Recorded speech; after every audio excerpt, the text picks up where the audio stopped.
Good evening, everyone. Good evening, good evening, good evening. How is everybody doing out there today? Well, it is Friday, January 7th, 2022.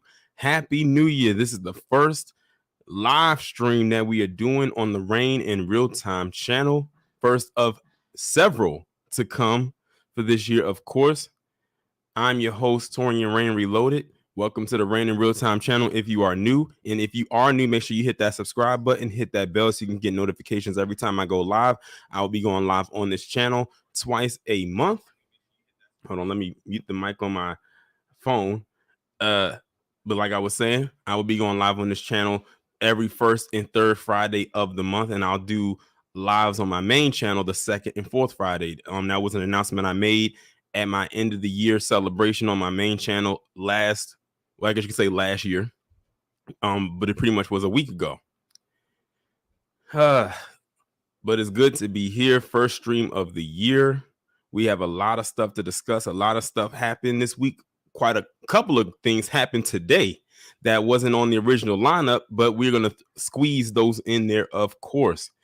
So let's see, who do we have in here so far? Janesta, Sean from the Shy, Marie, Light Visions, Darlene, Mark, Tawana. What's going on? What's going on? And shout out to you, Tawana, because you be going in with the news stories in the Discord. Like, it's hard for me to keep up because of all the stories you keep posting in the Discord. But I'm glad you're doing it because it helps me, stay up to par on things that are happening.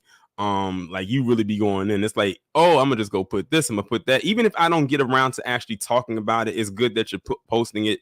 And I just know that I do see them. Even if I don't respond into the Discord, I do see that you are sending a lot of stories in the Discord chat.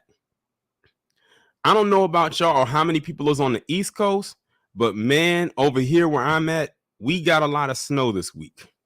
We got a lot of snow this past Sunday, and I was practically snowed in for like 2 days. Like, I could not go to the gym at all for like practically this whole week, with the exception of yesterday. And even then, all I did was like an hour of cardio. Tomorrow, I'm finally going to be able to go to the gym and actually do a full workout. Like, the snow like really messed it up for me. We got like, where I'm at, we got like 7 inches of snow. 7. This is like the first snowstorm we've had in like three years. And I kind of figured it was coming because of all the nice weather we've been having for it to be winter. And I said, watch, whenever it snows, it's going to snow hard. And that's exactly what happened. It snowed a little bit earlier this morning, but it didn't really amount to anything. But the roads are clear, so I'm good to go. But man, being snowed in is no fun. That's the con to snow. For those of you who never experienced and said you want to, you just got a major con from me. You heard it from here. You heard it from me first. Let's see, who else do we have in here that just came in? Child of Light of the Most High, Letitia, Brittany, Tina, Spidey. What's going on? Darlene said it got snow today and it is windy. Yeah, it was windy here too. It's still cold here. Like, it's still freezing outside right now. But the good thing is that the roads are clear, so we don't have to worry about black ice or anything like that. So that's a very good thing. But like I said, Sunday and Monday was the worst. Tuesday, I still didn't go anywhere, but Wednesday I was actually able to finally get out and go somewhere. What's going on, Dark Visitor? Lakers fan _87. What's going on? Life Vision says, proud of your workout journey at Torian. Thank you. And like I said, Saturdays are the days that I don't upload videos unless it's like a video, like an emergency style video. But I try to leave that as open as possible. But really on Saturdays, I want to leave those for the short videos, like the one I posted last week of me doing the workout. Unfortunately, that won't happen this Saturday because of the snow. So I couldn't record anything of me doing any workout. And who wants to do a recording of someone doing cardio? That's boring. You actually want to see someone do an actual workout with equipment, which unfortunately I could not get this time around. But you know what? I actually will be going to the gym, like I said, tomorrow, to be doing a full workout. So I might be able to have the person who I train with, because I train with some other people to actually record me doing whatever it is, and I might be able to just kind of like slide that one right in there, since, like I said, the short videos are not scheduled uploads. I just upload them whenever I feel like it. That's why I like to leave Saturdays open just for those days. You said you're supposed to get snow this weekend. How much snow are y'all supposed to be getting? What's going on, Gnome King? Oh, and by the way, at first, that live stream that I did at the end of the year live stream, at first I had it on private where no one could see it, because it was like, I don't know if I want to leave this up here for public consumption, because I know how YouTube is. But then I said, it just dawned on me. I said, I can leave it up. I just need to age restrict it. So if y'all never got a chance to catch the playback of the end of the year stream that I did with a bunch of people, it was a lot of people that came through, then you can go ahead and just go back and watch that. It's just age restricted, so you will have to actually be signed into your YouTube account in order to watch it. So that's the only way that I was able to leave it up, was by age restricting it, because I just knew that if I left it public for any and everybody to watch, YouTube probably would have snatched that thing down. So it is up there, but it is age restricted. So you have to be logged into your account in order to watch the playback. What's going on, Pinky JYB? Let's see. Dark, I already seen, shouted out Dark Visitor. What's going on, Joseph Washington? Dark Visitor said, do you see the sentence of Ahmaud Arbery? How could I miss it? That's one of the stories I had to slide in today, because like I said, two stories that I'm gonna talk about at the beginning of the stream were not on the original lineup, but because of them coming out today, I had to like slide them in. Otherwise, like, we would have just had the stories that y'all saw in the titles. But it's two things that happened today: a sad story and a good one, a great one actually, happened today. So yeah, we will definitely be discussing both of those. Pinky said it snowed a lot today. Sounds to me like y'all got some of the snow that we got, even though, yeah, I think y'all probably got the snow that came through here, but we didn't get that much, thank God. At least the second batch of it. 3 inches. Oh, that's nothing. 3 inches, that's nothing. The one thing I hate is when it snows and the snow that's already on the ground hasn't melted yet, and then more snow comes and stacks on top of that. I hate that, because it's like, oh, now we have more snow that has to melt. But I think we good on snow for the next couple of weeks, hopefully. It's just that now it's really cold. Like, it's freezing right now. Like, it's like the lowest that temperatures that we have was like 17. Like, it got down to the teens. So it's very cold, but that's to be expected. And Light Vision said, it's Texas. I remember when y'all got all that snow down in Texas. What was it, last year when y'all got that? What was it? They call it a snow vortex or something like that down in Texas last year, where y'all got a whole bunch of snow. Like, we was like, Texas got snow like that. Like, you would have thought that y'all were in the mountains or somewhere on the upper East Coast with all the snow Texas got last year at that one time. Like, that was a lot of snow. What's going on, Alana? Oh, Alana, I got your message on Patreon.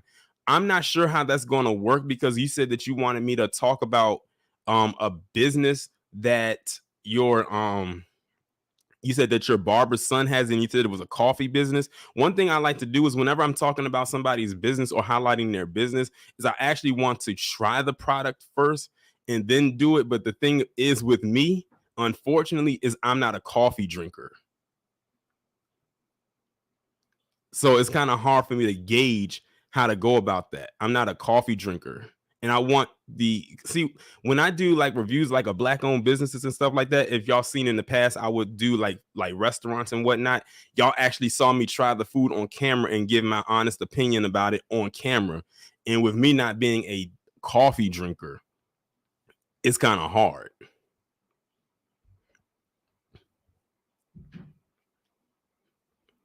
Let's see, who else do we have in here?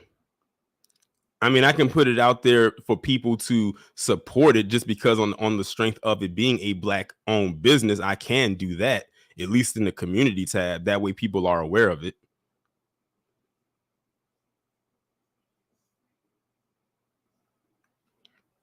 Oh, he said, sorry to me, you made me someone else. I'm not on Patreon unless I've been sleep messaging.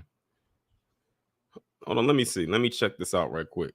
Because I could have sworn that was you that sent me that message. Oh, you know what? It is somebody else. I'm so Alon, you was I apologize. It is somebody else. It is somebody. I got y'all names mixed up because the names sounded like, and y'all names both begin with an A. But if they pop up in here, I'm gonna make sure to point that out. My bad. It is somebody else. It is somebody else. My apologies. Okay, let's see. It is now officially 5:10. So we're going to go ahead and get this first stream of the year started the right way. Let me go ahead and share my screen. So the first story I wanted to talk about is obviously the bit of sad news. Let me get the sad news out of the way first. With the passing of legendary icon, actor extraordinaire Sidney Poitier, definitely a legend in the field of acting. Has been acting for before my parents were born. My grandparents were already born when he was acting, but definitely been acting for many years. Has a lot of credits on his resume. My of course, for me, it'll be Raising of the Sun, In the Heat of the Night. But one of my favorite movies that I've seen Sidney Poitier in was Uptown Saturday Night. I kept asking people, what's the name of that movie that he did with Bill Cosby? Because I remember it was a movie he did with Bill Cosby, and it was Uptown Saturday Night. And I had liked that movie because it was a film where it showed his comedic side, because we were always used to seeing him play a more serious type of role. So to see him and Bill Cosby in a movie together and just be able to provide us with laughs was very, great to look at. And of course, he made history because he was the first Black actor to win to win an Oscar for best actor in a leading role. He was the first Black actor ever to win that. He wasn't the first Black person. Of course, the first Black person was Hattie McDaniel, but he was the first Black actor to win in the category of lead for his role in Lilies of the Field.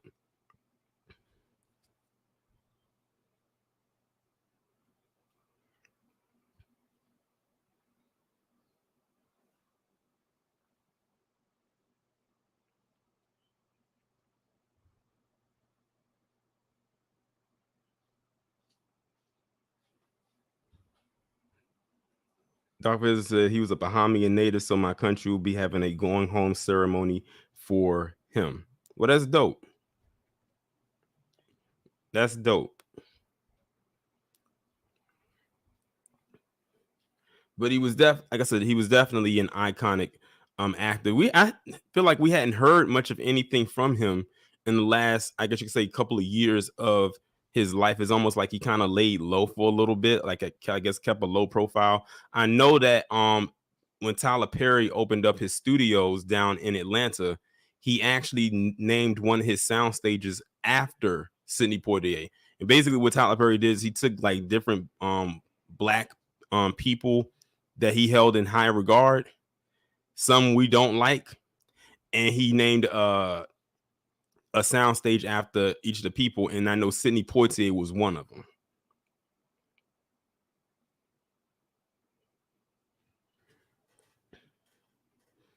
So definitely RIP to this man. And definitely if y'all have children, definitely put them on to who this man is, because I feel like a lot of people don't know who he is, unfortunately.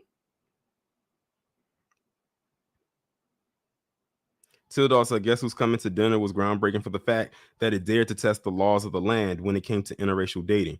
And for those of you, I'm glad you brought that up. And for those of you who do not know, that movie Guess Who with Bernie Mac and Zoe Saldana and Ashton Kutcher was a remake of Guess Who's Coming to Dinner, but they just called it Guess Who, and it came out back in the early 2000s, and that was a pretty funny movie, mainly because of Bernie Mac. Just for those little fun fact for those of you who weren't for those who were unaware.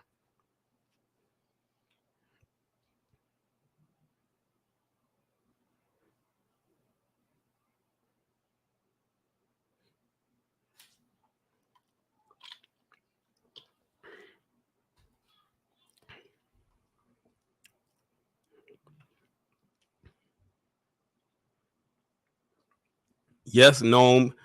Sidney Poitier did. He passed away. He passed away today, or at least it was announced that he passed away today. At first, I didn't believe it until I saw people say RIP or on Twitter, and I said, let me go ahead and type it into Google. And sure enough, that's what it said. But definitely a legend, definitely an icon. He was 94. Light Visions, he was 94.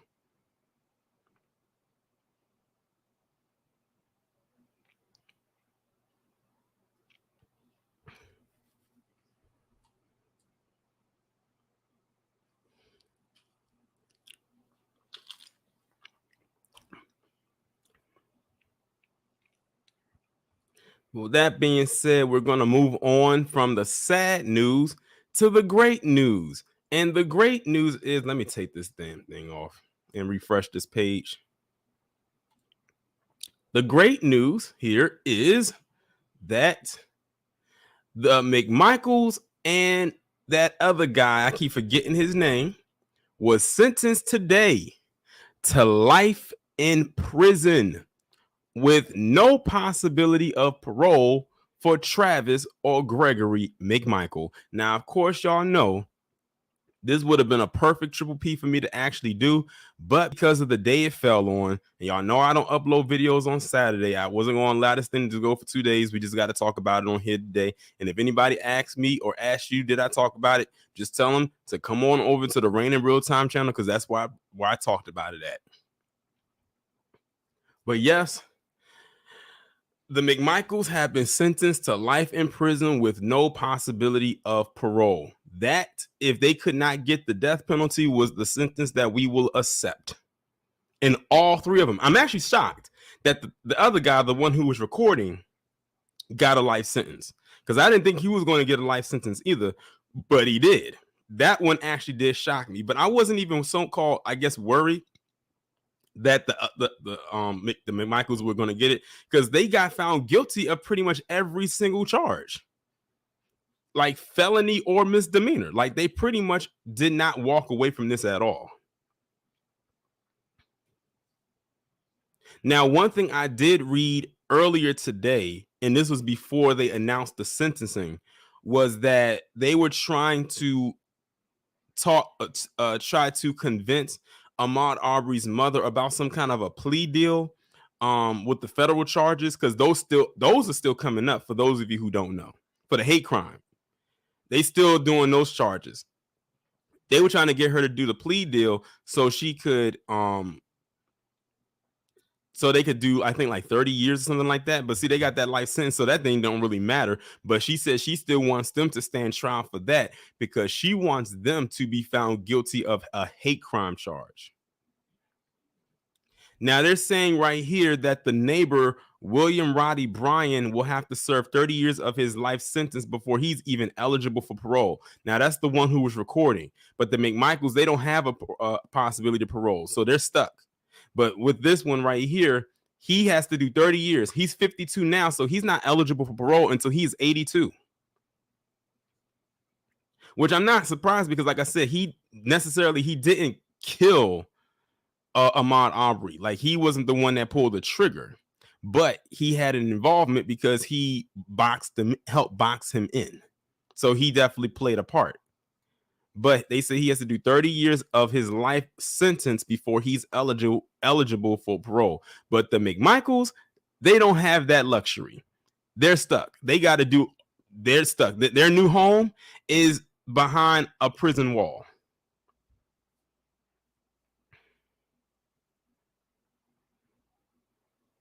Jennifer said, I'm so glad that Amar's mama is not one of those forgiving folks. Oh, I knew she wasn't one of the forgiving types when I read some stuff about her. Was it 2 years ago when she said she wanted them to get the death penalty? When she said that, I already knew what time it was. So I definitely applaud her in that aspect. She definitely wanted justice for her son, and she got it. And I think it's also a bittersweet thing because it's very rare that you have an outcome like this.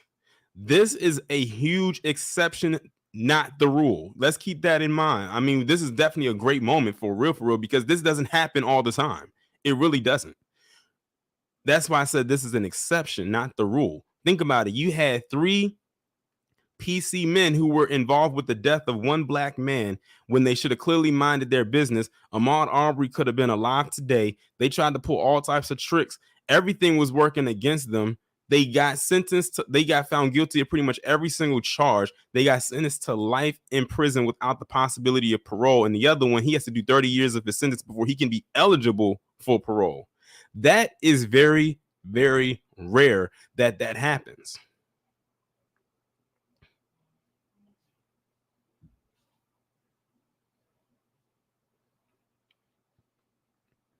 Child of Light said, yet his pops was bugging. Yeah, I'm gonna try to pretend that didn't happen. We're gonna cleanse that out of our memory, and let's act like that did not happen. Because, like, why? I don't know. In that aspect, Ahmaud Arbery's mother was more stronger in mind than his dad was, for sure.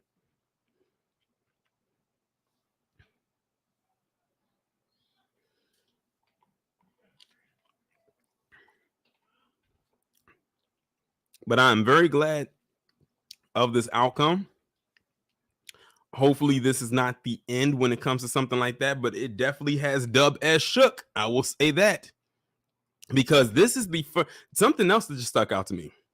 This is the first, because remember, there were 3 big trials involving black people last year. You had Derek Chauvin, you had Kim Potter, and you had the McMichaels and this William Roddy Bryan.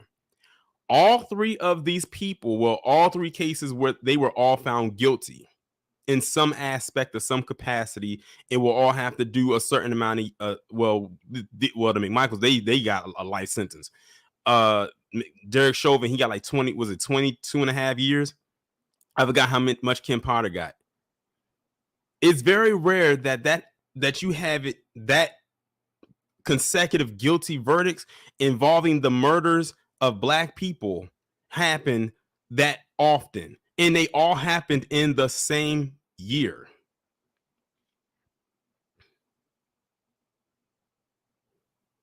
Vulcan said they said, all 3 of them will plan to appeal. Good luck with them trying to plan to appeal. That's going to be a very hard thing to appeal. That's going to be very hard, because it's like there's no reasonable doubt. So are they trying to tell us that there's a reason to give them a benefit of the doubt of what actually happened? But what makes this different from the Kim Potter and the Derek Chauvin case is that the McMichaels and William Bryan were not cops. These were regular citizens. They did not have a badge and a gun the day that they did what they did. They had a gun. That's why I said this has Dub as shook, because it's like, so they can get us when we're cops, and now they can get us when we're not cops. But that doesn't mean they're going to stop. Let's be real here. This doesn't mean that they're going to stop, their little crusade.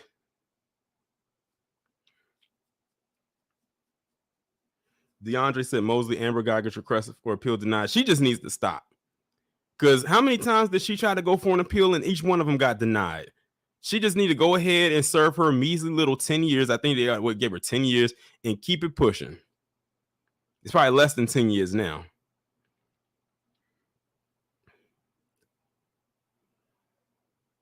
The father, Greg McMichael, was a former cop.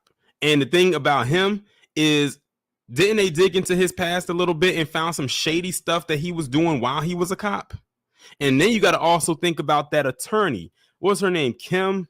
What was her name? The one who looks like a parakeet?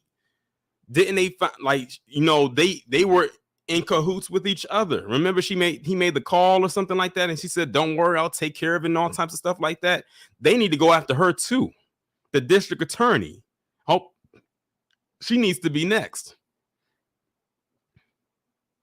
Jackie Johnson. Thank you, everyday people. I thought her name was Kim. Jackie Johnson. They need to go after her too. I know she got fired, and I know she had got charged or something like that. I forgot. They kind of stopped talking about her, but they need to go after her too.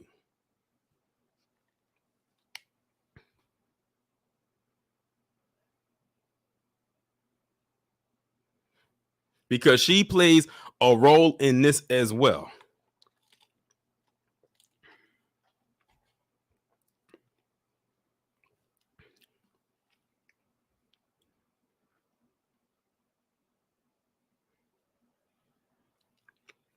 Jennifer said, finally, someone being made an example of. If George Zimmerman was made an example of, these folks probably wouldn't be so arrogant and killing black people. You never know, because you got to think, even though when it came to, George Zimmerman and him getting away from Trayvon Martin's murder, you got to think.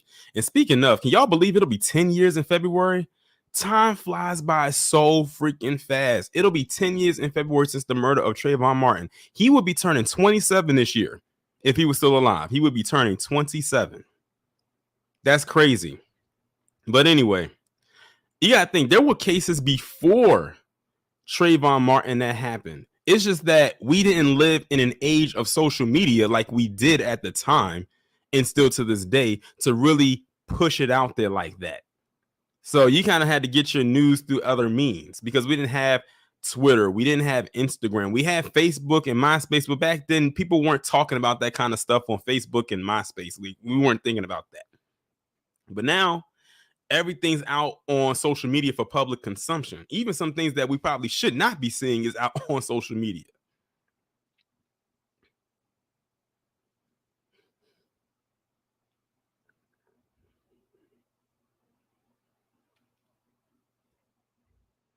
But yeah, I'm glad that this is the outcome. But like I said, this is the exception, unfortunately, and not the rule.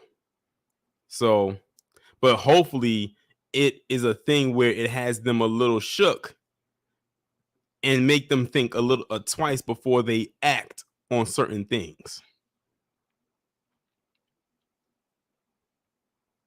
Exactly, Noam. He said the appeal will be a waste of tax dollars, and hopefully they the judge or whoever will realize. But they said they're actually allowed to appeal, but I highly doubt the appeal is going to go anywhere. I highly doubt it.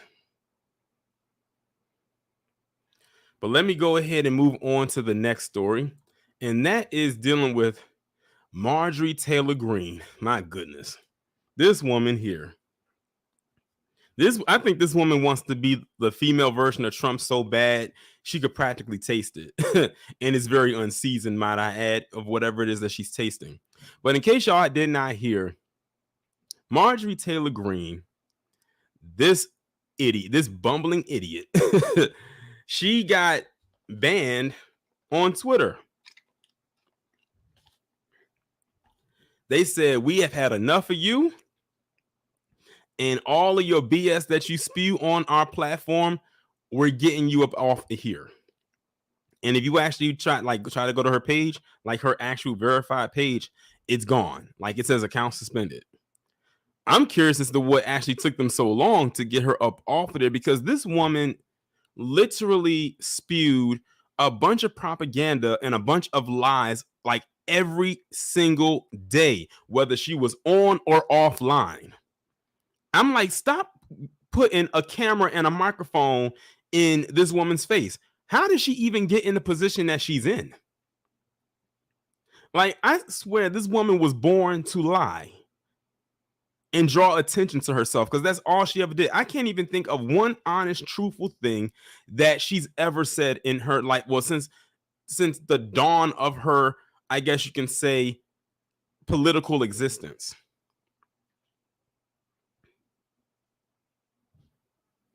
Like, really, I can't think of one thing that I can say I agreed with her on. Nothing.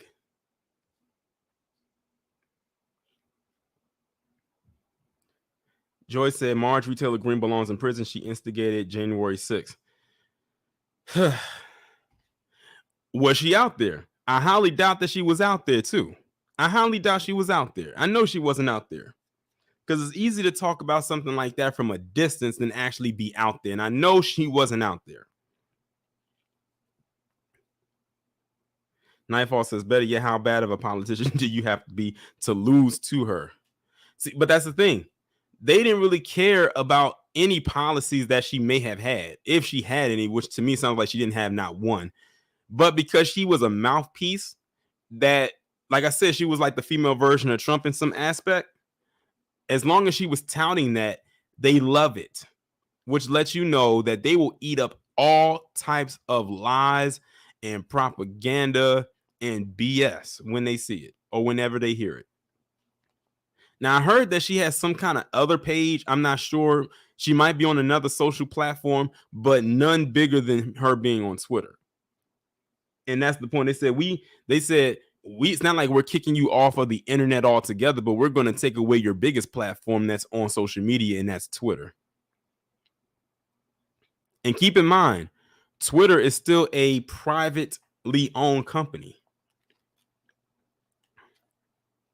They're not like Instagram, which is owned by Facebook. I'm sorry, Meta, quote unquote. It's not like it's YouTube that's owned by Google. Twitter is owned by Twitter. Of course, they have shifted um ownership because Jack Dorsey is no longer the CEO, but Twitter still owns Twitter. It's still owned by themselves. It's still a sole proprietorship. And hey, I remember I had got a couple of little, I guess you can say, mishaps on Twitter, because I remember one time, and I've said this before. If y'all follow me on Twitter, y'all already know. I had one time, because this was at the time when I was really going on the Saltine Queen. This was before the rise of the Coonstress. This was when I was really hitting the hammer heavy on Saltine. When I called Saltine a hood rat, I added her name and I said so and so is a hood rat. And I had got I had got a nice little email from Twitter seconds later saying, oh, we got to take this down and you can't tweet on your profile for the next 12 hours. Then fast forward, and then when the Coonstress was doing her shtick a couple years later, I had said something about her. I forgot what it was, and I got another little email from Twitter saying, "Oh, this can't be up because it's this, that, and the third. Oh, now you can't tweet for 3 days." So I already know. I'm already well aware of what it's like to get that email from Twitter when you go a little too far. Even though I don't think me calling Saltine a hood rat was going too far, but okay. And she's still a hood rat. I don't care if she is PC. She just is. And speaking of the Coonstress, did y'all see that latest comment that she made? I said I'll just talk about it here because I don't feel like having to make a video about it. I know Lisa did a video about it today. Where she said something. It was something that she said that she'll go to her grave without taking the thing. And I'm sitting here saying to myself, well, okay. I said, okay. I said, like, is this supposed to be some kind of groundbreaking revelation of yourself, like that you're putting out there? I'm going to go to my grave, not taking the scene. Oh. I can only imagine what a lot of people said back to her when she said that. Some people was probably like saying, oh, why don't you? Well, you can just go to your grave and let that be that.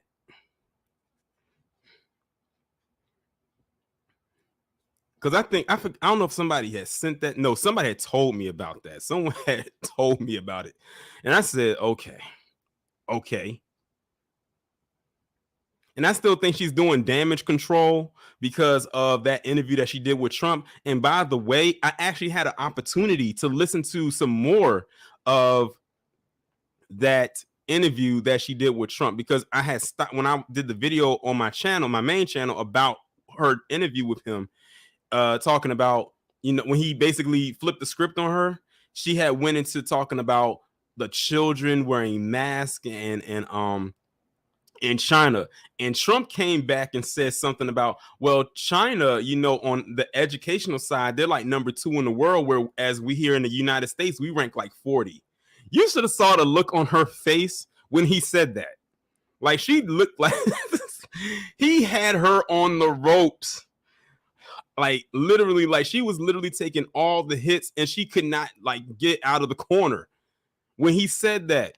So literally, he had her deflect every single time he came at her at a certain angle, and she had to try to work around it. But every time she did, he came back and hit her with another jab, like another 2-piece. That's what I said. You can't take her seriously. This chick don't know how to debate. She don't. Put her in a room with people who know how to actually debate, and watch her fold the way that she did.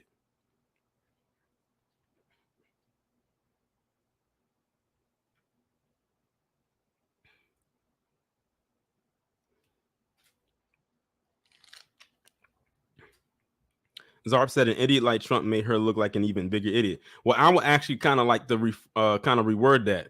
An idiot like her actually made Trump look like a genius. Like he graduated from the Mensa Society or something. And the thing is, she's so easy to debunk, but they prop her up like she's the smartest thing in the world, or the smartest black. Please don't make me throw up, because she's definitely not a bright, brilliant mind amongst black society. That's for sure.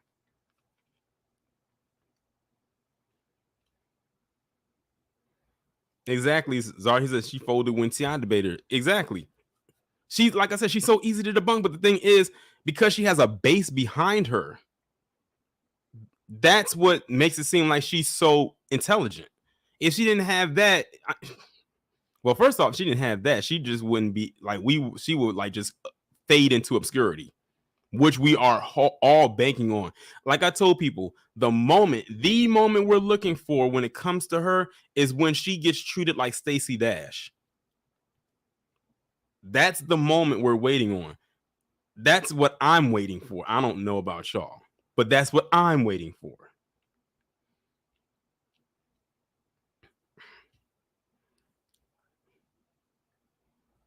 But like I said, the funniest part about that whole thing was just looking at her facial expressions when he straight up checked her. That's what made it funny. That's, to me, is what made it so hilarious. Gnome King says, why is Candace Owens even propped up at all? I'll tell you why. Because PC needs a black face to do their dirty work, and she was the head qualifier. That's why she's propped up. Because black people didn't prop her up. Asian people didn't prop her up. Hispanic people didn't prop her up. Any other non-white group didn't prop her up. I mean, she might have some fans in that group, but it was white society who propped her up, which is exactly why it's going to be white society, that same one that propped her up, that's going to be the one to tear her down. I have said so many times, these Sambos, these buck dancers, these bootlicks, they're going to be torn down by the people who butts they kiss. And have I been wrong since then? Larry Elder, Jesse Lee Peterson, Stacey Dash, all have white handlers, and they all are being dealt with or haven't been dealt with by their same white handlers. All we're going to do is kick back and laugh and watch them try to scurry themselves back over here while we slam the door in their face and carry on with our lives. That's why it doesn't pay to coon. Because they can pull your card and pull that rug from under you like that. You are on borrowed time. You are on a string, and strings can be cut. Exactly. Nightfall. David Clark. When's the last time we heard from him? You know, True Royal Family used to stay on him. Look at Parents Denard. When's the last time we heard from him? Because see, the thing is, a lot of them, they get beside themselves and they think they can do more than what they are, more than what's in their job description. And they think they can go overboard because they think they're in, but they're not all the way in. They don't even have 1 foot in the door. They outside in the backyard, sleeping in the same house that the dog should be in. The dog is in the house. They inside the doghouse outside.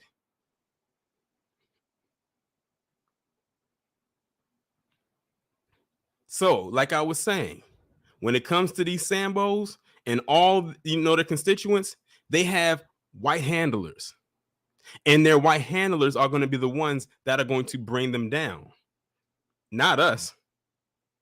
However, when they do get brought down, then that's when we'll come in and we will make sure that they stay down, like a Stacey Dash. Stacey Dash can't come back over here. She made her bed and she got to lay in it. Well, she's no longer in a bed. She's more like on a futon. That's what Stacey Dash is on. She's on a futon these days. That's what she's on. Spidey said, David Clark was a sheriff in my county. I feel bad for you. Black Voltron said, Dominant Silk. Yeah, another one. Where's a polyester and cubic zirconia? When's the last time you heard from them? Again, white handlers. And guess who else brought them down? Them same white handlers.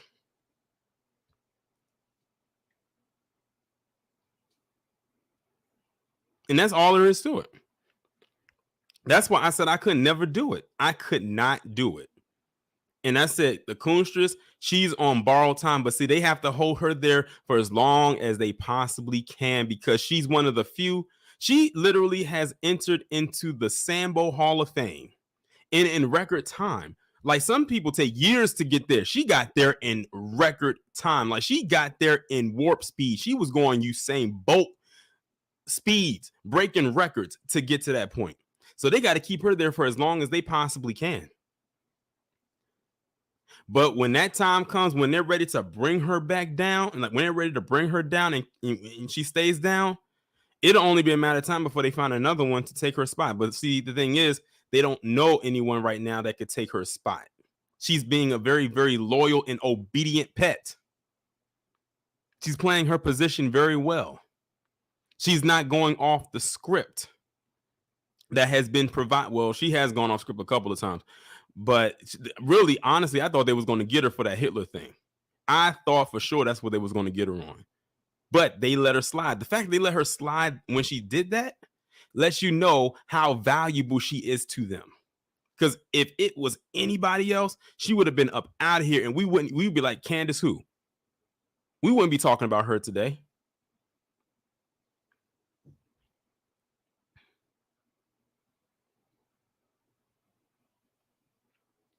And speaking of Sambos and bed bucks, make sure y'all watch my my new entry of the bed bucking series this evening.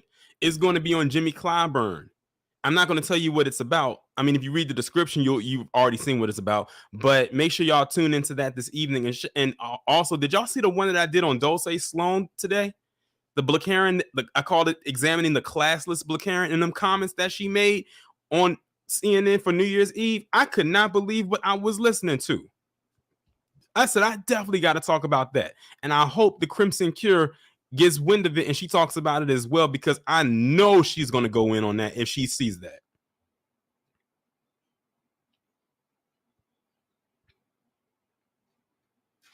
Like I said, there is a time and there is a place for everything. And that was not the time nor the place for that. Nightfall, I did see your response to that. And I don't know if I responded to it or not, but I did see your response.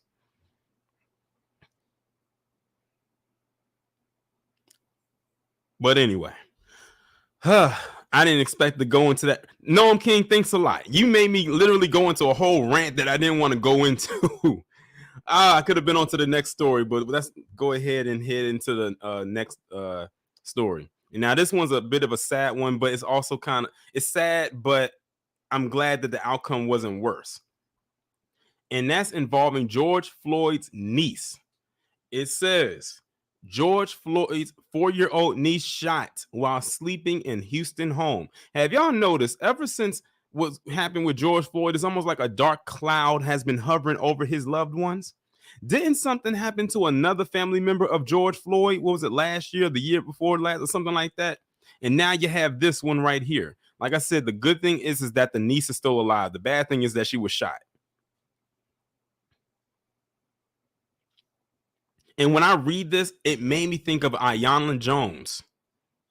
Because, Aiyana Jones, she was shot and killed, unfortunately, in her grandmother's house while sleeping on the couch. And I forgot how old she was. I want to say she was 6. I think she was 6. And how ironic.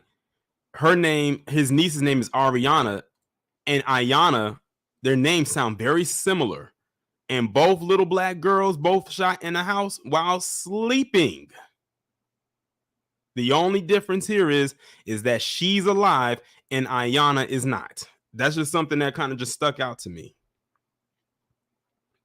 It said George Floyd's 4-year-old niece Ariana was shot while sleeping in her bed Saturday after a gunman opened fire on her home. The girl was shot in the torso and is in stable condition. After the emergency surgery, the bullet punctured her lung and liver and also broke 3 ribs. Her family identified her as Floyd's niece. Ariana was one of 4. I don't know why they that looks like a typo, because they said was one of 4 adults when she clearly wasn't an adult. They said who was in the apartment around 3 a.m. when it was bombarded with bullets. Police said in a statement they do not know if it was one person or multiple people firing shots. Cops have no suspects and don't know a possible motive. Oh, I can think of one. What if they can mask it as a drive-by, but it really wasn't a drive-by? All right. So y'all said Aiyana was 7. Thanks for correcting her age. She was 7. They say Ariana was asleep in her bed when she was shot. According to ABC 13 Houston, her family often brought her along to marches and rallies calling for justice for her late uncle. And that's a picture of her right there.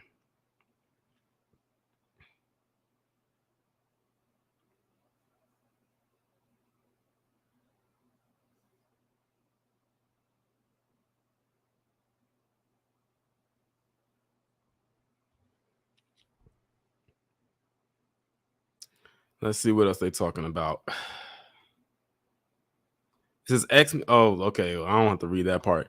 Okay, so that's the whole article right there. And I'm reading a comment that someone had left in the Lakers fan 87 said, didn't the cops take like 4 hours to respond? I don't know how long it took them to respond, but if it took them 4 hours, she's even more lucky to be alive. Hopefully, her family was able to get her to the hospital faster than 4 hours.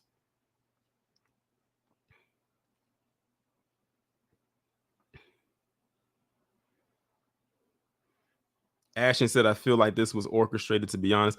I wouldn't be surprised. Like I said, they could have masked this as a quote unquote drive-by, and it could have been something completely planned. Because they said they took her to different rallies and stuff.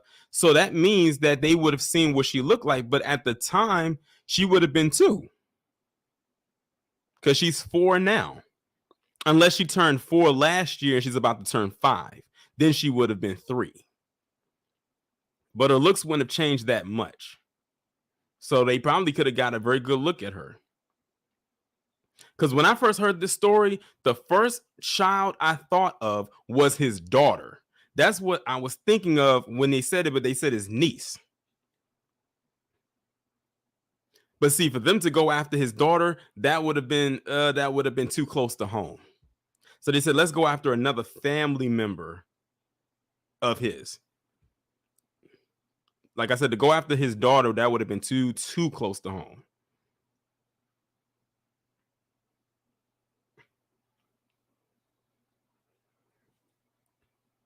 I'm glad that she's okay. I'm glad that she's alive, because when I first heard about this, my first immediate thought was that they killed her, but she is still alive. And do you see what one bullet did to her body? She got all those injuries from being shot one time. And you know why that is? Because that possibly means the bullets probably ricocheted through her body before leaving it.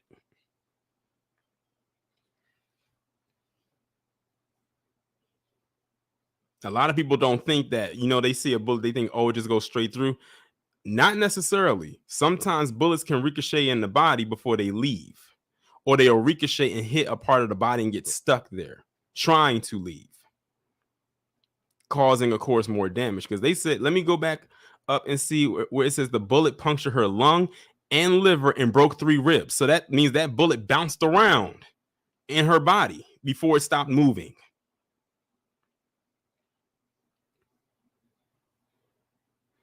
That's a scary thought when you think about it. And then she was laying down too. She wasn't standing. And who knows? Her laying down probably saved her life, because if she was standing, it could have hit a part of her body that would have took her out, like, say, the head.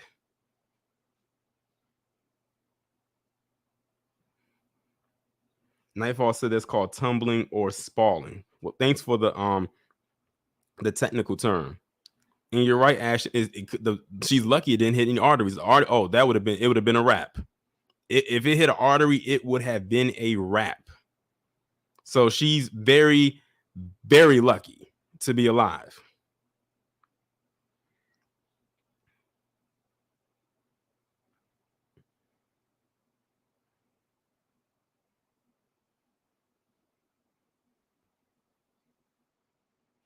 But let me move on to the next story. And this one right here, this thing reads like a soap opera. So everybody here has heard about everything, or mostly everything, that has been going on with Antonio Brown. This thing, like I said, this thing reads like a bad soap opera. So for those of you who are unaware, and I don't know how y'all are unaware about this, but last week, right in the middle of a game, Antonio Brown basically started to take off his uniform right there in the middle of the game, and just, like, in their eyes, acted erratically, because they're going to use the whole thing of him being, quote unquote, deranged, to try and say that he just up and quit on his team. And Antonio Brown gets a bad rap because of his reputation. But what if we were to say that he was very valid in him going off like that in this instance? Last Sunday. So they're trying to make it seem like he was wrong for doing what he did. But to my knowledge, he was about to unlock a huge bonus. I think it was like worth $331,000 that he was about to unlock. And all he needed was about 7 more yards. But they were trying to keep him from getting it. Then there was stuff coming out that he was injured and he was being forced to play and all types of stuff like that. When I hear stuff like that, it reminds me of when the Seahawks had played New England in the Super Bowl, and this was when Marshawn Lynch was, playing with the Seahawks, and they could have tossed him the ball for them to win the game, but because of how Marshawn Lynch was at the time, and even in my knowledge, still to this day, they didn't want him to be the hero, quote unquote. They just completely botched the play, and New England ended up winning the Super Bowl. And this kind of reminds me of that a little bit. Like, when I heard it, it kind of reminds me of that. But there are some receipts that have been provided in this situation that makes Bruce Arians, who is the coach for Tampa Bay, look like a bastard. So I'm gonna go ahead and pull these up, and it's split into two. And I'm gonna read what each of them say so we can get some perspective on this. It says, first of all, I'd like to express my gratitude to the Bucks, fans, and my teammates. Now, this is coming from Antonio Brown, or at least his reps. The Bucks helped me return to productive football after I had difficulties that could have ended my career. We worked together to resolve those difficulties, and I will always appreciate that. Being part of a Super Bowl champion team and then a contender is a dream come true. I make mistakes, I work on myself, and I have positive influences around me. But one thing I don't do is shy away from playing hard on the field. No one can accuse me of not giving it my all every day. Because of my commitment to the game, I relented to pressure directly from my coach to play injured. Listen to that. So Antonio Brown was injured.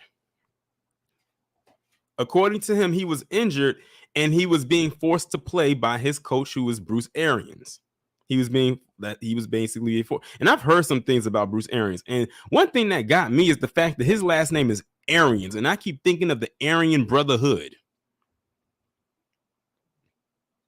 That's what I kept thinking about. Anyway, let's continue.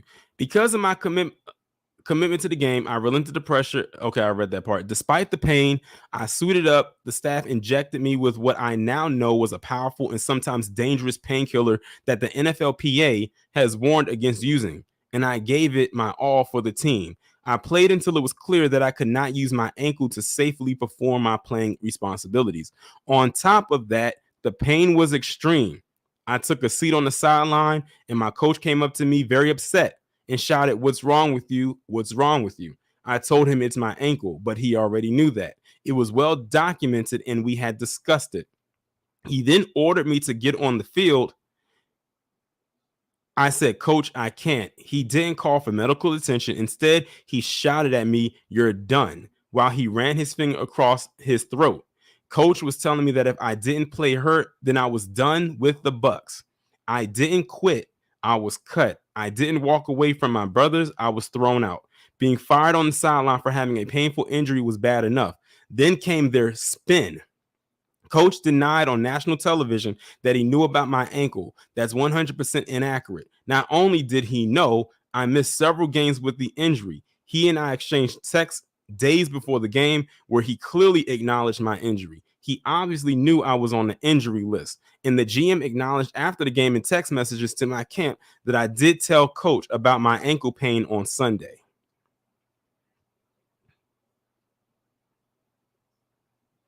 Now there is more, but I'm just reading through some of the comments. There's a whole nother page that I'm gonna go through as well.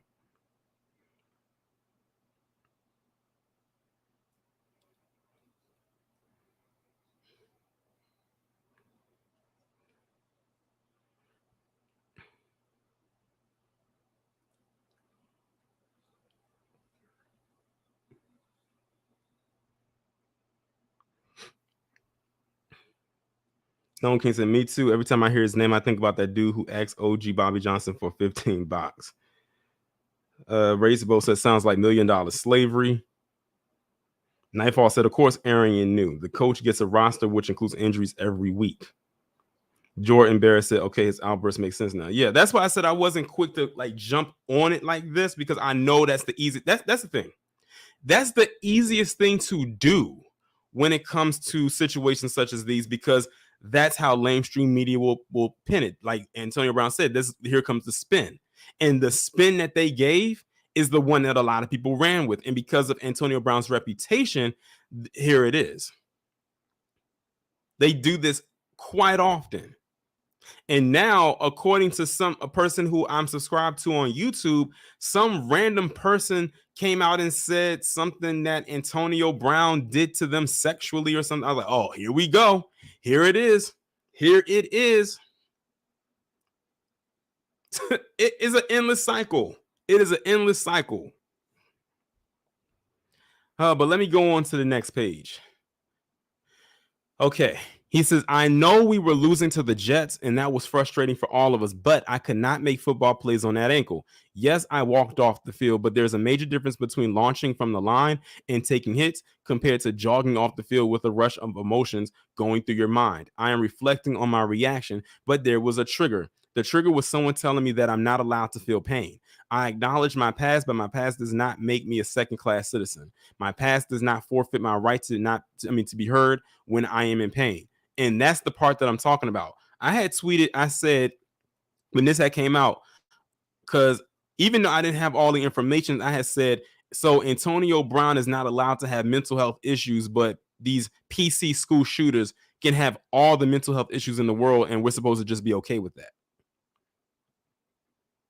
Now, granted, Antonio Brown may not even have anything diagnosed. He could and he couldn't. I don't know his medical history, but he's not allowed to have or just say that he has mental health issues. Like, they will immediately slap it on these school shooters, and we're supposed to just accept that, is what you're saying. But he mentioned how they lean heavy on his past reputations to try to not have any type of empathy or should I say sympathy towards him. But you have all these PC individuals out here who have done so much worse, and you try to make people feel bad for them. Just like, for instance, I think Ben Roethlisberger should just hang it up. Like, he's pretty much, I think this might be his last season with the Steelers. You don't see me throwing a parade over it, do you? Because let's not forget his past. I mean, if you want to do the tit for tat thing, then let's go the distance.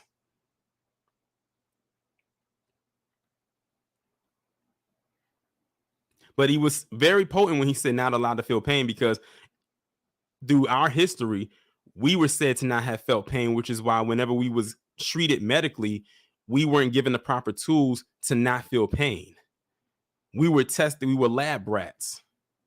And as you can see, it sounds to me like history is repeating itself in this instance right here. And there's so many other instances that could be given. But we'll stick with this one right here since it's the story we're talking about. Okay, he says, first they cut me, now they cage me. Instead of asking how I felt or getting to the bottom of it, the team texted my camp promoting a totally false narrative that I randomly acted out without any explanation. They even told us in writing, don't spin this any other way. I have stress, I have things I need to work on, but the worst part of this has been the Bucks' repeated effort to portray this as a random outburst. They are telling people that first I walked off, then I was cut.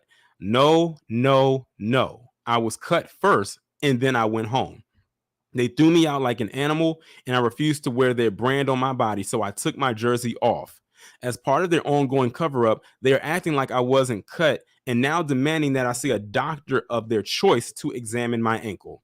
What they did not know until now is that on Monday morning, I had an urgent MRI on my ankle. It shows broken bone fragments stuck in my ankle, the ligament torn from the bone, and cartilage lost, which are beyond painful. You can see the bone bulging from the outside, but that must and can be repaired. The MRI has been read by two top orthopedic surgeons in New York City, including Dr. Martin O'Malley at Hospital for Special Surgery. Not realizing that I had already scheduled a surgery at HSS, the Bucks ordered me under penalty of discipline, and with a few hours notice, a show up to a more junior doctor at HSS for another opinion. What a joke. They're playing like I wasn't cut, giving me a surprise attack order to show up to another doctor with no reasonable notice, and setting this whole thing up as a basis to cut me because what they did on Sunday was not legitimate. Sorry, GM. I already received a confirming opinion from the top doc at the hospital you ordered me to go to. I love the Bucks fans. I really do. I love my teammates and everyone who showed me grace and believed in me. I gave the Bucks everything I had on the field. What the organization is doing now needs to get cleaned up. I do not understand how people publicly claiming to be concerned about my mental health can do these things to me in private. Once my surgery is complete, I'll be back to 100% and looking forward to next season. Business gonna be booming. So that is his statement, at least that's his statement, most likely came from his reps. They probably was typing it up as he was telling them what to type or whatever to put out there. They probably made some edits and everything, like, polish it and make it look real pretty, but more coherent for people to understand what is being read. That's why I said you have to make sure you have everything before you completely go in for the attack. Granted, some people might have their issues with Antonio Brown and maybe past issues, but this right here is serious. And I'm so glad that they put this statement out there, because I haven't seen any statements or any articles saying that they're actually going to cut him altogether. Now, if they bring Antonio Brown back, that means everything that was said right here was very valid, and they need to do a thorough investigation on Bruce Arians. Maybe the entire Bucks organization altogether, like the higher ups, because you can't tell me they didn't know.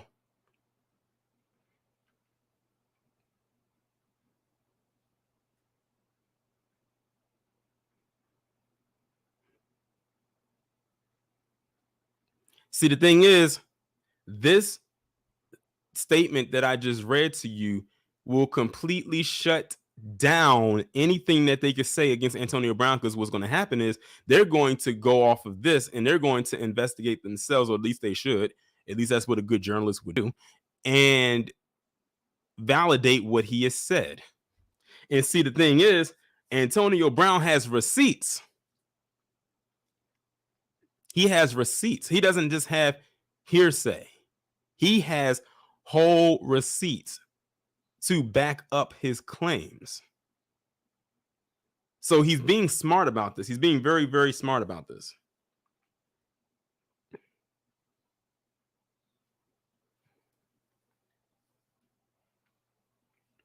Joy said after the way they treated black players with head injuries, it would seem like they would never pull a stunt like this. One would think, but they don't learn their lessons. They don't. See, and this thing could have been easily avoided, but now they have a scandal on their hands. This is going to turn into a scandal. Or is it? What they might try to do is get ahead of this and try to smooth it over, so it doesn't turn into a what was it, Deflate Gate? Remember the thing with the footballs with Tom Brady? So it doesn't turn into one of those. But like I said, because of Antonio Brown's past antics, they're heavily relying on he's this type of person, he's that type of person, and this is what we're going to go off of, and people are just going to automatically believe us. But Antonio Brown threw a wrench in their system. Is like, hold up, wait a minute, because I got this, that, and the third. Now I'm going to knock the ball back in your court, and let's see if you knock it back.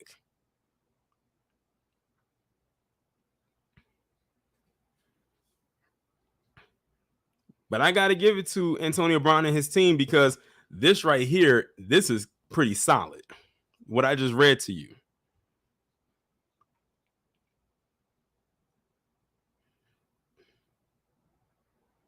But I'm going to see if I can try to stay a little, I'm not going to lean too heavy into this story, but I just wanted to talk about it because it's been talked about for the last week or so, especially those who are into sports, and see what the outcome of this is.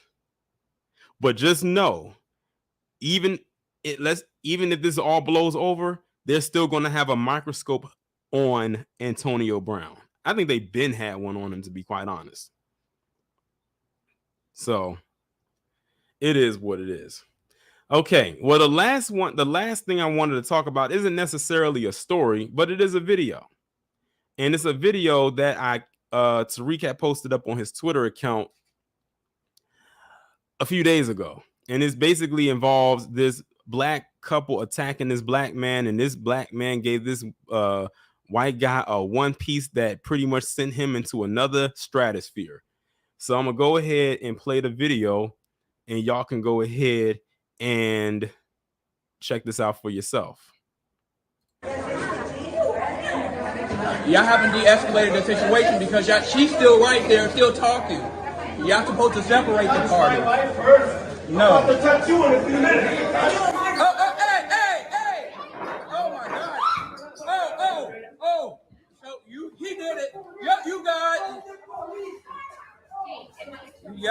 I get it. It's all on camera. This is all on camera. He touched him. Yeah. She touched him. It's all on camera. Everything is camera. Everything is on camera. Everything is on camera. Yes, everything is on camera. Everything is on camera. They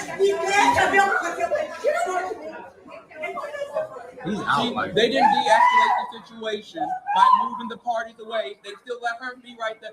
Why y'all still get her? Get her under. Where is y'all security? Get her under control. Yeah, they need to Oh my God. I don't understand this. This is crazy. Where's y'all security? No, because this is unacceptable. This is unacceptable. And y'all still haven't restrained her. Don't come over here, baby girl. Baby girl, I'm not him. Hold on, because I'll grab her right by the neck. Girl, I'm not him. But they need to restrain them. It's not us. We're not. I saw everything so good. She's mad, but I need a group here. Before I even get into my reaction to this, shout out to the cameraman.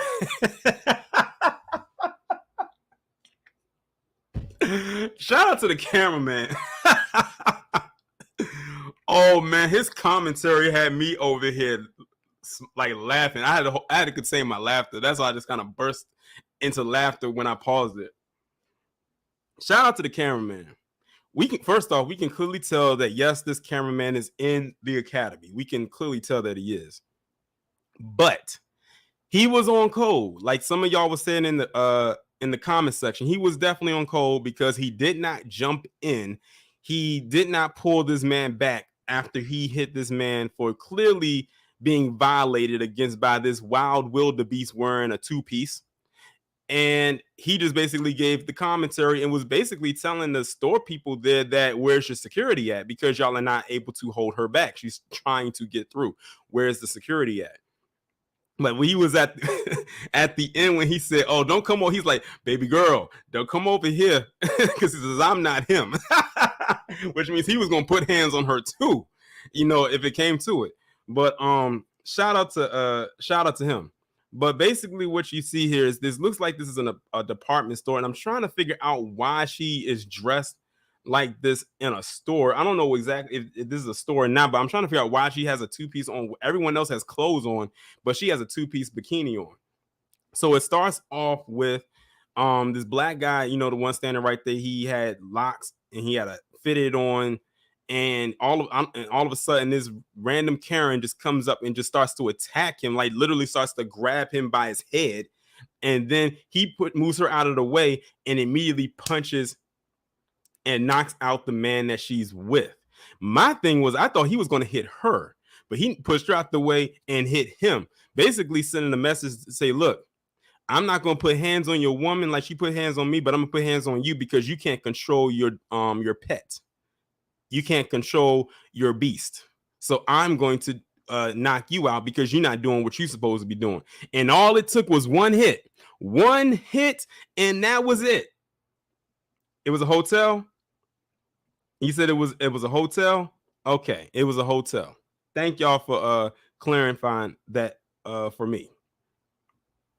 So he says, and knocked him out. One hit was all it took, and now she wants to get into his face. My thing is this, lady, you saw what this black man just did to your man. I don't know if that's your husband or if that's your boyfriend, whoever it is, but clearly it's somebody that you're with the way that you was acting.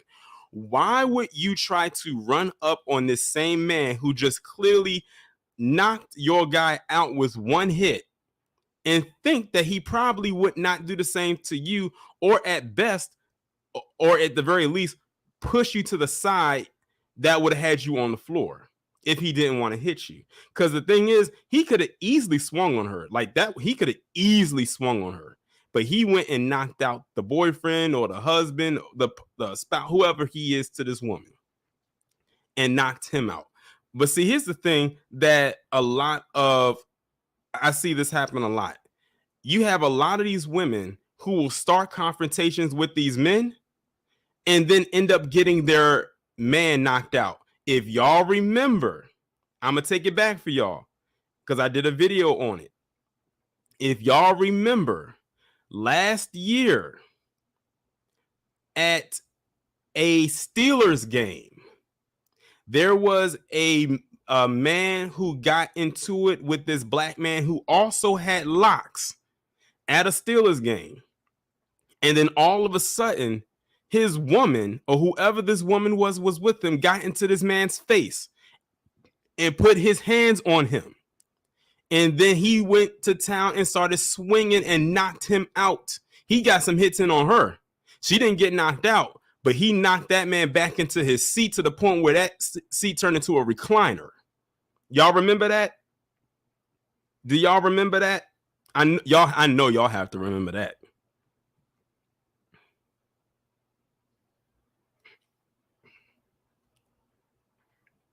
I'm trying to see if y'all in the chat remember that situation, because I remember, like, when I saw this, it reminded me so much of that.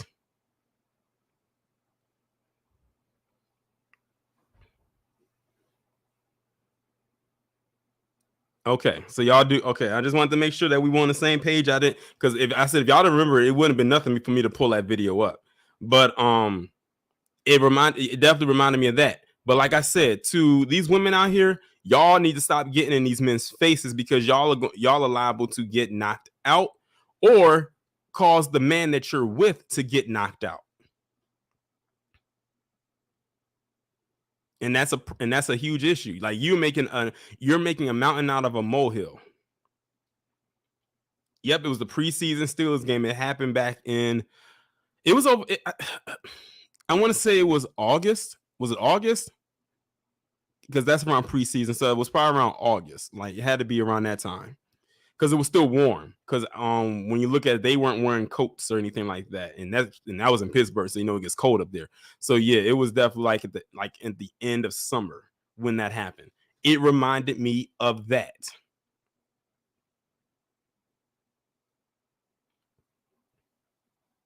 But I'm glad that nothing happened to this black man. And again, shout out to the person holding the camera. He was on code the entire time. He didn't tell this man to stop. He didn't interfere or none of that. He just gave his commentary and even dared that woman to come over there to him. As a matter of fact, let me play that part again, because that was funny. That was funny. Why y'all still get her? Get her under. Where is y'all security? Get her under control. Yeah, they need to. Oh my God! I don't understand this. This is crazy. Where's y'all security? No, because this is unacceptable. This is unacceptable. And y'all still having to restrain her. Don't come over here, baby girl. Baby girl, I'm not him. Hold on, because I'll grab her right by the neck. Girl, I'm not him. But they need to restrain them. It's not us. We're not. I saw everything so good. I need a room here. I didn't catch what the person beside him, not the cameraman, but the one he was with. I didn't catch what he had said the first time, but I caught it here when he said, "Oh, baby girl, don't come over here because I'm not him." He said, he had said, "Don't come over here because I'll grab her by the neck." Let me play that part again, just in case y'all didn't catch it. Hold on, because I'll grab her right by the neck. There it is. He said, "I'll grab her right by the neck." The one that was standing right to the side right here.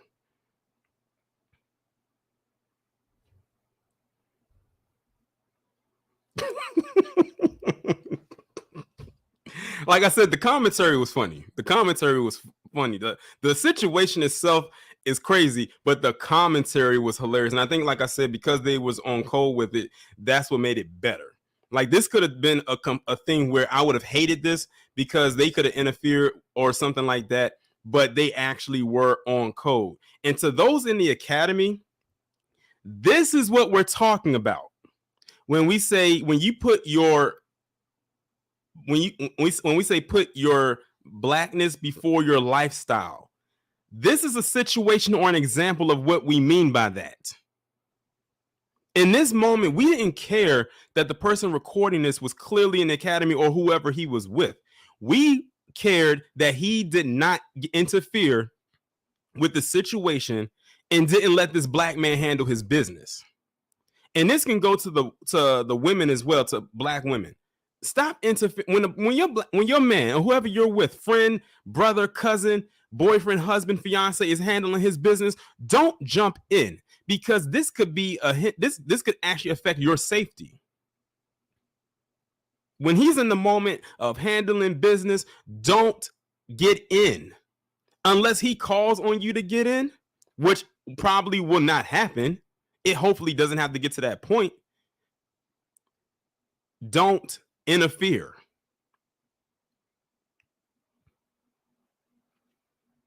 This is exactly what we're talking. This is what we mean.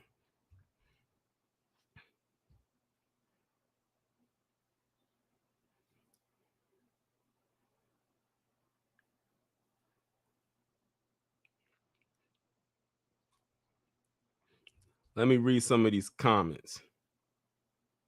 Child Light said, "I'll never hit a woman, or I will hit a bitch. The two distinct differences." I agree. Lee Ollie said, "Moist gang ready to slap box." S. Mont said, "Moist gangster." Like I told you, like I said, the commentary is probably the best part of this whole video, besides the obvious knocking out of this PC man. Child of Light says, "Stop it with the screen." Exactly. That's the part that I hate. I hate that when people saying, "Oh, stop, don't stop." Just like Michael Jackson said in the song, "Don't stop till you get enough." That's when you stop. And all it took was one hit, and he was done. That was it. One hit. That's why it killed me when Karen tried to get up in his face and try to. I'm like, he knocked your guy out with one hit. What makes you think? What do you think he'll do to you? A slap would knock her to the ground. All right, I'll play it one more time from the beginning, and that'll be it. Because people said they wanted to see it again, so I'm gonna play it from the beginning, and that'll be it. Y'all haven't de-escalated the situation because she's still right there, still talking. Y'all supposed to separate the party. No. I'm about to touch you in a few minutes. Hey! Oh my God. Oh. So he did it. Yep, you guys. Yep, I get it. It's all on camera. This is all on camera. He touched him. She touched him. It's all on camera. Everything is camera. Everything is on camera. Everything is on camera. Yes, everything is on camera. Everything is on camera. They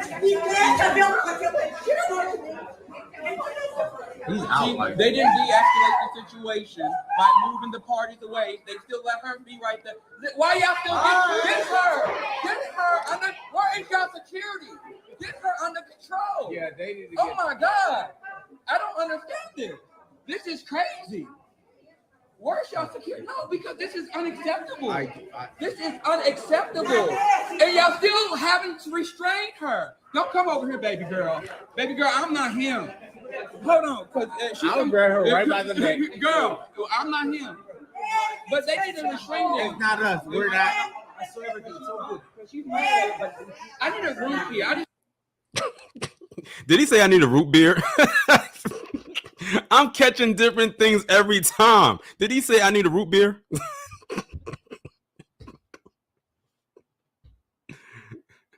But you know what I noticed though, also, is that the person recording this, his voice sounded very feminine the entire time. And the one time he had bass in his voice was when he said, "Don't come over here, baby girl." His voice went from all the way up here to "Don't come over here, baby girl." Like it went from. I don't know if y'all noticed that, but I did.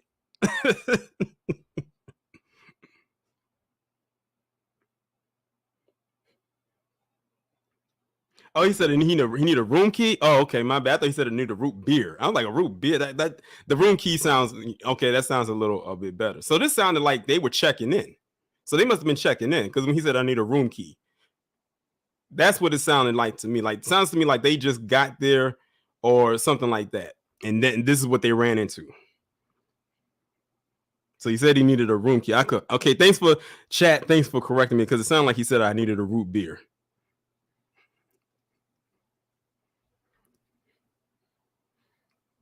But yeah, but that's that's gonna be the whole stream right there. So I had to end it on that note because I knew y'all was gonna really enjoy that commentary for that video. But shout out to everybody who came through. First stream of the year in the books. Shout out to all the new subscribers, everybody who came over here, who liked, who shared, everyone in the chat. Shout out to y'all. This was a very good stream. Don't forget, I have one more video that's being uploaded tonight at 9 p.m. on my main channel. Is going to be talking about that bed bucking by the name of Jimmy Clyburn and his shenanigans. I'm sure y'all are going to enjoy that. Of course, you know there's no videos on Saturday. Then, of course, we'll be back with our regular scheduled programming on Sunday. And of course, as y'all know, first and third Fridays, we're over here. Second and fourth Fridays, live streams are going to be on the main channel. So that means next Friday, the 14th, we're going to be live streaming on the main channel. Just giving y'all a heads up. With that being said, y'all enjoy your weekend, be safe, and I'll talk to y'all later.